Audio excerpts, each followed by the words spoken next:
उसने देखो परीक्षा के लिए क्या बात चुनी। उधर गया, नौकर से कहा तू मुट्ठी भर भर ही बिखरा दे, जगह जगह रास्ते में बिखरा दिए, उधर बिखरा दे बिखरा दे। उसने जैसे मालिक ने कहा उसने कर दिया, बिखरा दिया और बिखरा करके चुपचाप दोनों वापस आ गए। और फिर उसके बाद श्रावक जैसे लोग सामायिक वगैरह करते हैं, धर्म ध्यान करते हैं, प्रवचन महादेव जाते हैं, वो अपना ऐसे किसी प्रसंग से गया और जाकर के चुपचाप बैठ गया। साधुओं में हलचल सी हुई। हलचल से क्या हुई, एक साधु दूसरे से कह रहा था आज तो बड़ी मुश्किल होगी भाई।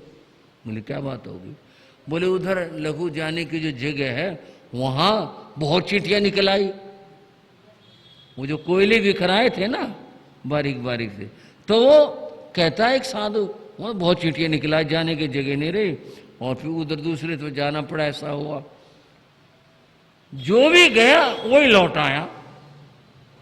जो जाए वो दूर से देखे और लौट आए। ये बात आचार्य तक आई। आचार्य तक आई। उन्होंने पूछा क्या बात है, क्या हलचल हो रही है आज? कभी वो कानाफूसी कर रहा, कभी वो, कभी उधर, कभी उधर, क्या बात है? बोले गुरुदेव आज तो बहुत समस्या हो गई। क्या समस्या हो गई? बोले वहाँ उधर जाने की जो जगह थी ना वहाँ बहुत चींटियां निकल आई, तो उधर जाने की जगह नहीं रही। दूसरी तरफ वाली जगह उतनी अच्छी नहीं है, उधर घास है, बहुत मुश्किल से पड़ती है, वहाँ चींटियां निकल आए, वो जगह ठीक थी। बोला चींटी निकला है तो बच के चले जाते। बोले बहुत निकला। बोले इतने कितने निकला? बोले सारा वो जगह सारी चींटियों से भर गई। इतनी चींटियां वहां करती हैं कहीं। बोले गुरुदेव ऐसा ही हो गया, चलो मैं देखता हूं। वो जी आचार्य आगे आगे हो लिए, साधु पीछे पीछे हो गए और वो गया। इन्हें आचार्य गए, पीछे साधु भी थे।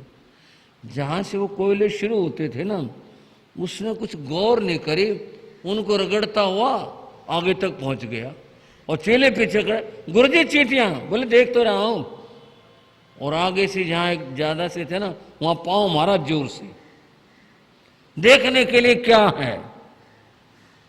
वो ढेर सा होगा, कुछ बिखर गया। फिर बोले ये चींटियां हैं, ध्यान से देखो। देखा कोयले थे। बोले कोयले हैं, जा सकते हो? चेले बोले जी हमें तो मन में बार बार शंका आती है कि ये तो कोयले हैं, कभी आगे चींटियां हों, कुछ औरों की विराधना हो जाए, संयम की विराधना हो जाए तो बड़ा ऐसा वो पश्चाताप सा मान कर वापिस आ गए। और वो बड़े उससे आया अहंकार से वापिस। श्रावक ने देखा कि भाई इसके मन में दया नहीं थी। दया जो होनी चाहिए जीवों के प्रति, इसने जो व्यवहार किया ना यूं चढ़ गया उनके ऊपर से और वहां जाकर के पांव भी मारा इसने। दया नहीं थी। और बंधु आप जानते हो दया धर्म का मूल है। दया धर्म का क्या है? अगर दया नहीं है तो कुछ नहीं है। उसने फिर कुछ और परीक्षा करके पाया कि ये वो जो स्वप्न में है ना गीदड़, ये वही व्यक्ति। ये आचार्य जरूर है, व्यवहार से है, दिखावे से है, लेकिन इसमें दया नहीं है, अहिंसा नहीं है। जहां दया नहीं है, संयम नहीं है। जो मेरे को दिखाई दिया वो यही था। बात भव्य की और भव्य की चल रही थी। किसके भाइयों? भव्य भव्य की। भव्य भव्य जीव है दोनों, आत्मा है। होता है, अंतर इस बात का होता है, ऐ भव्य जीव में दया नहीं होती। क्या नहीं होती? दया नहीं होती, उसमें दया नहीं होती। इसलिए ऐ भव्य दया नहीं है, मुक्ति मोक्ष भी नहीं है। बड़ी बात समझने की है जयंती ने। अब मैं आज की भाषा का मैं कहूं, प्रश्नों का तोड़ कर रखा। ऐसे ऐसी बात उसने पूछे कि जीव कितने प्रकार के, हम तो सीधे सीधे समझते हैं 4 प्रकार के, 4 गति, 4 तरह के जीव या 6 काय के जीव। हम तो ये बात कहते हैं, 5 इंद्रियों को लेके कहते हैं। भगवान ने बताया जीव 2 प्रकार के, भव्य और दूसरे अभव्य। ये भव्य अभव्य के मोक्ष की क्या बात है और समझने वाली है। बता तो मैं आज भी लेता, घड़ी की अनुमति, अब आगे नहीं, चर्चा इतनी ही। अब थोड़ी सी गुरुओं की बात करते हैं। गुरु योगीराज गुण गाले, चरणों में शीश झुकाले। गुरु योगीराज गुण गाले, चरणों में रोगे हुए तो छाछ पी डाली, रोगे तो छाछ पी डाली। गाँव की पीड़ा खुद पी डाली, गाँव की पीड़ा जनहित योग घटाले, चरणों में शीश झुकाले। हाँ, जनहित योग घटाले, चरणों में शीश। गुरु योगीराज गुण गाले, चरणों में शीश झुकाले। गुरु योगीराज गुण गाले, चरणों में। एक बार गुरुदेव योगीराज का चातुर्मास, हरियाणा का एक गांव है, पुरखास, सोनीपत के पास है। बहुत जैन परिवार रहा करते हैं। गांव भर में श्रद्धा थी और श्रद्धेय श्री भागमल जी महाराज की जन्मभूमि है। बहुत श्रद्धालु गांव है पुरखास। संतों का पहले तो बहुत ही आना जाना था, चातुर्मास होते थे, आना जाना अभी भी संत साधियों का यथा समय यथा प्रसंग हो जाता। बंधुओं, पुरखास गांव में चातुर्मास था, कई संत थे। चातुर्मास बड़े आनंद के साथ चल रहा था, सब कुछ अच्छा था, लोग धर्म लाभ ले रहे थे। उस चातुर्मास के कार्तिक का महीना आया तो उस समय एक बीमारी फैली और खाली पुरखास गांव में नहीं, पूरे इलाके में और देश में फैली। उस बीमारी का नाम था कार्तिक की बीमारी। बंधुओं, कार्तिक बीमारी की बात सुना करते। अभी कोरोना का जो काल बीता, इसने दिखा दिया कि महामारी क्या होती है और महामारी में क्या हो जाता है। उस समय भी जैसा गुरु महाराज खुद बताया करते कि ये स्थिति थी, लोग शव को उठाने के लिए बुला के लाया करते उसमें एक दूसरे के यहाँ, और एक का संस्कार करके आए, वापस आए, पता चला फलाने घर में एक और पूरा हो गया। सारे गांव के अंदर रोना। गुरु महाराज योगीराज जी,